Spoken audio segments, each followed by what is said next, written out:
안녕하세요. 안녕하세요. 네, 일단 그 성함하고 본인 소개 간단히 부탁드릴게요. 저는 민유선이고요. 2008년도에 캐나다 처음 와가지고 작년 1월에 이민을 한 11살짜리 아이를 둔 엄마입니다. 어린 시절 네. 어떤 아이였는지. 저는 세상 걱정 하나도 없는 아이였어요. 아무 생각 없이 아빠가 고위공직에 계셔가지고 되게 부러울 거 없이 그냥 편하게 아르바이트, 진짜 손에 물 한 방울 안 묻힌 온실 속의 화초처럼 그렇게 크다 보니까 장단점이 있더라고요. 이제 장점은 엄마 아빠 품속에만 있으니까 좀 순수했던 것 같아요. 서울에서 살았지만 시골에서 산 건 아니지만도 이제 단점은 그러다 보니까 사람을 잘 믿어요. 네, 사회생활이 힘든 것도 전혀 모르고 선생님들이 그런 얘기는 많이 하셨어요. 제가 또 웃음도 많고 워낙 걱정 없이 이렇게 학교 생활을 하다 보니까 너는 뭐가 이렇게 맨날 좋냐고. 그래서 혼난 적도 있어요. 맨날 웃고 떠들고 그렇게 다니니까. 첫 직업 어떤 걸 시작을 하게 되셨는지. 저 때는 처음 그때 대전 엑스포가 있었어요. 대학교 제가 1학년 때. 그때 도우미를 나레이터 분들 있죠. 그 모집 공고가 났는데 이제 아빠 모르게 이제 한 거예요. 그래서 그때 그 일을 하게 되니까 아르바이트식으로 했는데 재미가 있는 거예요. 재미가 있고 저랑 잘 맞는 것 같고 그래서 이제 그쪽 일을 아르바이트식으로 짬짬이 하게 됐어요. 에이전시를 원래 통해서 일이 들어와야 되는데 개인적인 행사가 막 늘어나는 거예요. 그러다 보니까 같은 날짜 여러 행사가 겹치게 돼요. 그래서 갑자기 제가 매니저식으로 여러 후배 동생 애들을 두고선 제가 일을 하게 된 거예요. 커미션을 제가 이렇게 받고 그런 행사를 하다가 커스터머 서비스 강사 자격증을 이제 한국에서 이제 딸 수 있는 기관들이 많이 생기게 됐어요. 그래서 그러면 좀 전문적으로 자격증을 가지고 해야겠다 해서 이제 그 강사 자격증을 따고 자격증을 가지고 이제 또 강의를 하게 됐죠. 백화점, 호텔 이런 직원들에 대한 서비스 교육을 하는 거. 그래서 그런 강의를 나가다가 이제 애기 아빠를 만나서 결혼을 하게 된 거죠. 결혼하고 1년 후쯤인가? 예. 이제 집이 아빠가 퇴직하시면서 저희 가진 재산이나 이런 거를 사기를 왜 공직자 대상으로 한 큰 사기꾼 분들이 계세요. 그거를 대차게 한 3번을 연달아 맞고선 집이 갑자기 힘들어진 거예요. 그때부터 사회생활을 처음 하고 그래서 울기도 많이 울고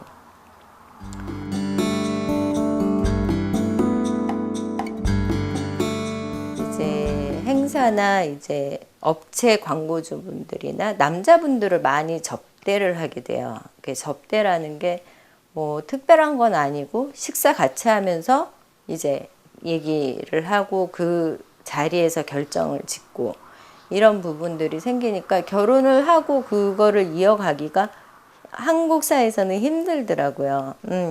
아무래도 남편분들이 그런 거를 이해해 주시는 분들이 많지가 않으니까. 그래서 그냥 제가 알아서 그만뒀어요.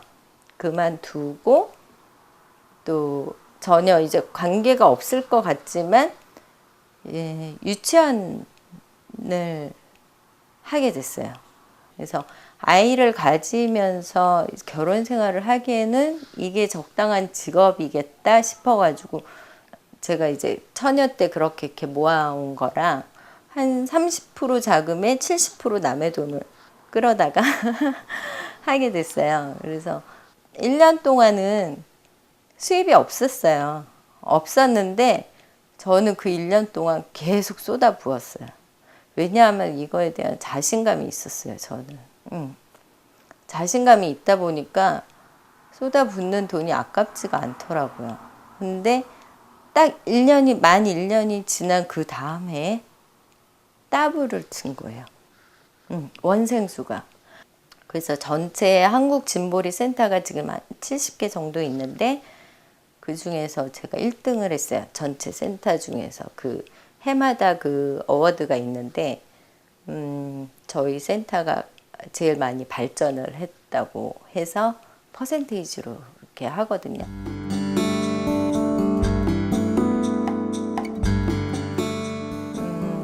이제 짐보리를 운영하면서 괜찮아질 무렵에 아기 아빠랑 이혼을 하게 됐어요. 아기가 1살 때 이혼을 하게 된 거예요.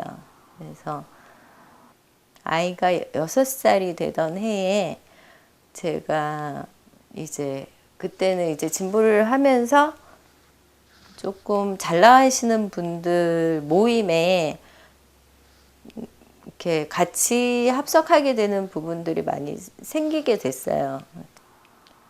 그 얘기를 하더라고요. 우리 요번에 우리 뭐 아이가 같은 반이 된 친구가 아빠랑 아이랑 성이 다르더라고. 그래서 내가 걔랑 놀지 말라 그랬어. 이 얘기를 들었어요. 저는 밥을 먹다. 왜냐하면 저는 이혼했다는 얘기를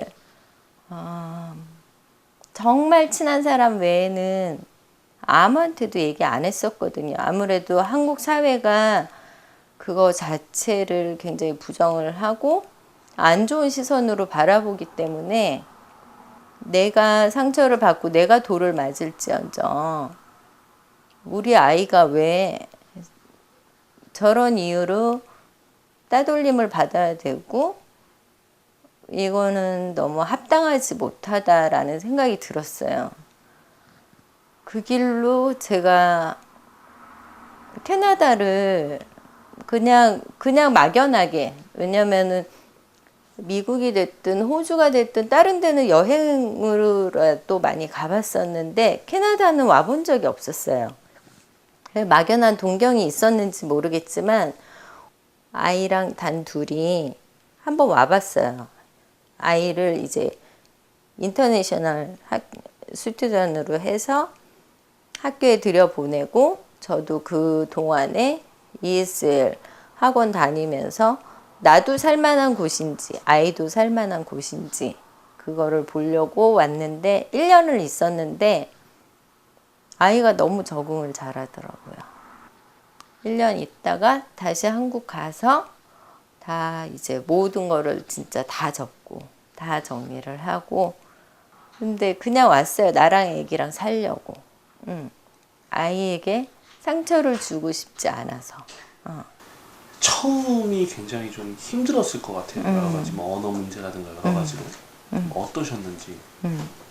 왔는데 진짜 뭐 하나도 진짜 너무 사소한 거 하나도 내 힘으로 못 하겠는 거예요. 처음에 너무 무섭고. 그러니까 차라리 내가 혼자라면 뭐 입에 풀칠하는 거 뭐 그게 어렵겠어라는 생각이 드는데 그게 아니잖아요. 나는 책임져야 될 딸이 있기 때문에 그러니까 모든 게 신중해야만 하지만 힘들 때 기댈 때는 없고. 첫 직장 그리고 이제 어떻게 이민을 하게 되셨는지. 그래서 제가 이민을 알아보다 보니까 독립이민 쪽으로 할 수 있을 것 같은데 거기서는 이제 점수가 필요하더라고요. 제가 일단 배우자 점수나 가족 점수 이런 부분이 다 빠지더라고요. 그게 빠지니까 다른 점수가 높더라도 이게 난감하더라고요.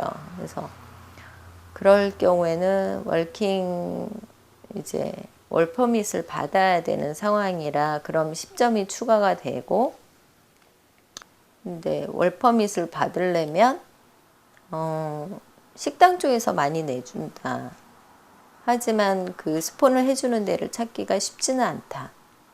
근데 저는 식당 일 쪽에 경험이 전혀 없었어요.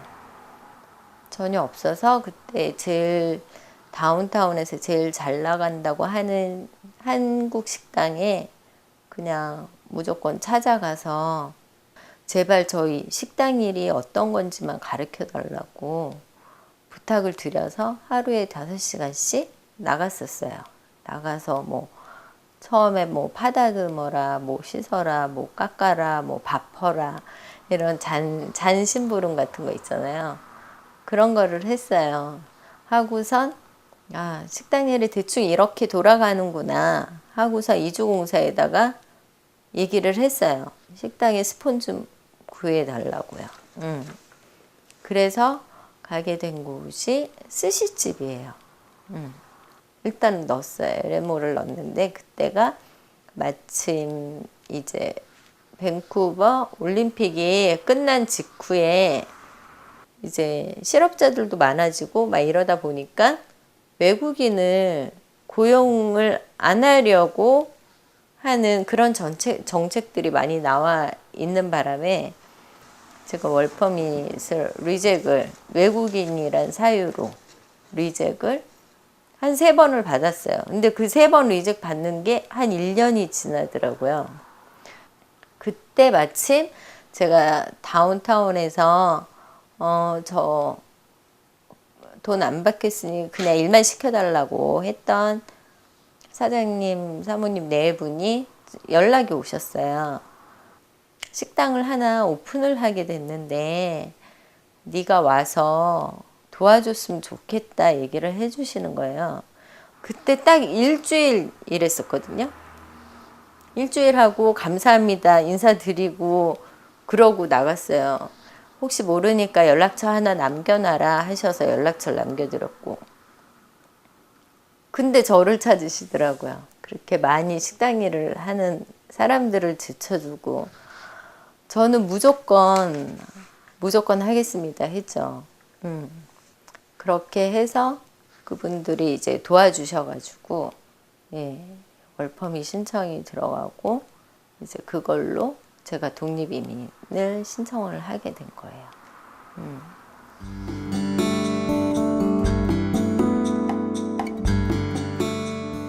내가 싱글맘이라는 게 자랑거리는 아니지만 그렇다고 죄인도 아니잖아요. 근데 그거를 이제 이용을 하거나 아프게 상처를 주는 사람들이 굉장히 많더라고요. 그런데 여기 이제 캐나다 와가지고 처음에 ESL 학원 다니고 막 이랬을 때 외국 분들을 많이 알게 됐어요. 선생님도 외국 사람이고 선생님한테 한번 물어봤어요. 나 사실 싱글맘이야. 그런데 너희 나라 사람들은 싱글맘에 대해서 어떻게 생각을 해?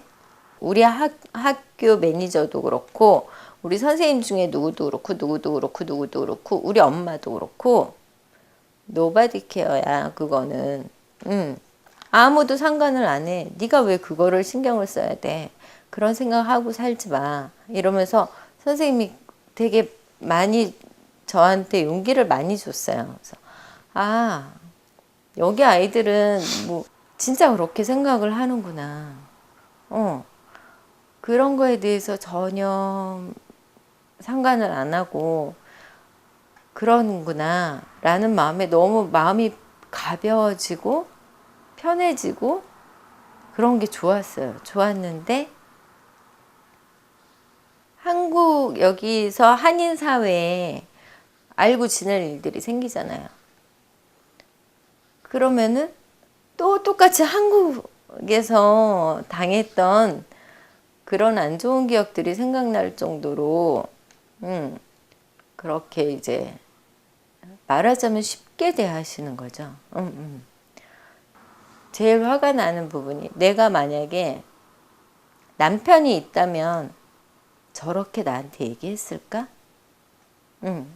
그냥 말 한마디여도 그런 서름들. 그러니까 제가 싱글맘인지 알고 그렇게 이제 행동이 바뀌는 부분들을 얘기를 하는 거예요. 그냥 무작위로 뭐 그런 게 아니고 알기 전과 후가 그렇게 바뀌는 부분들. 그러면은 내가 왜 그런 상황을 겪어야 되고 그런 취급을 받아야 되는 건지 그런 게 너무너무 서럽고 그럴 때는 솔직히 많이 울어요. 울면서 풀어요. 집에서 혼자. 그러니까 애가 보면은 애도 속상해 하니까 어쩔 수가 없더라고요. 풀어야 되는데 내가 여기 식구가 있는 것도 아니고 그렇다고 오래된 친구가 있는 것도 아니고 저는 아빠 역할과 엄마 역할을 다 해야 되는 부분이거든요. 하루 종일 밖에 나와서 일을 하고 집에 들어오면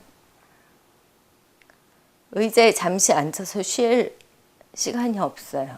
바로 저녁을 만들어야 하고 저녁 시간을 아이들과 보내야 돼요. 아이가 잠들 때까지. 자고 나면 그 다음이 제 시간인데 그때 빨래를 돌리고 집안 청소를 하고 밀어놓은 일을 해야 돼요. 하루가 24시간이 너무너무 모자라고 힘은 들고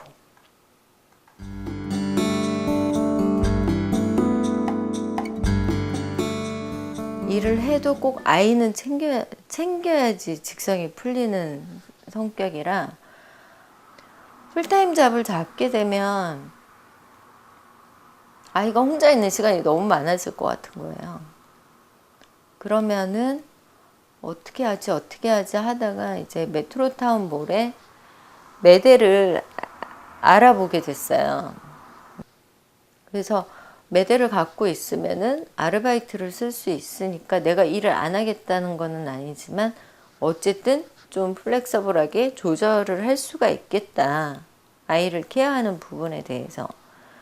이제 캐나다 사람들이 레깅스를 많이 좋아하니까 레깅스 품목을 정하게 된 거예요. 그래서 근데 품목이 아무래도 가을 겨울철에 많이 나가는 품목이기 때문에 지금은 렌트비도 메꾸기 조금 힘들게 그렇게 버티고는 있어요. 네, 그래서 어떻게 그 밴쿠버에 정착하기를 잘했다 이렇게 좀 생각이 드세요 지금?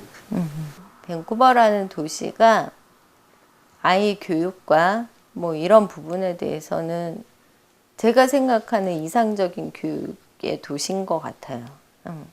한국은 너무 경쟁이 치열한 사회이기 때문에 나는 시키고 싶지 않아도 어쩔 수 없이 끌려가고 따라가고 이런 케이스들이 거의 반 이상이에요.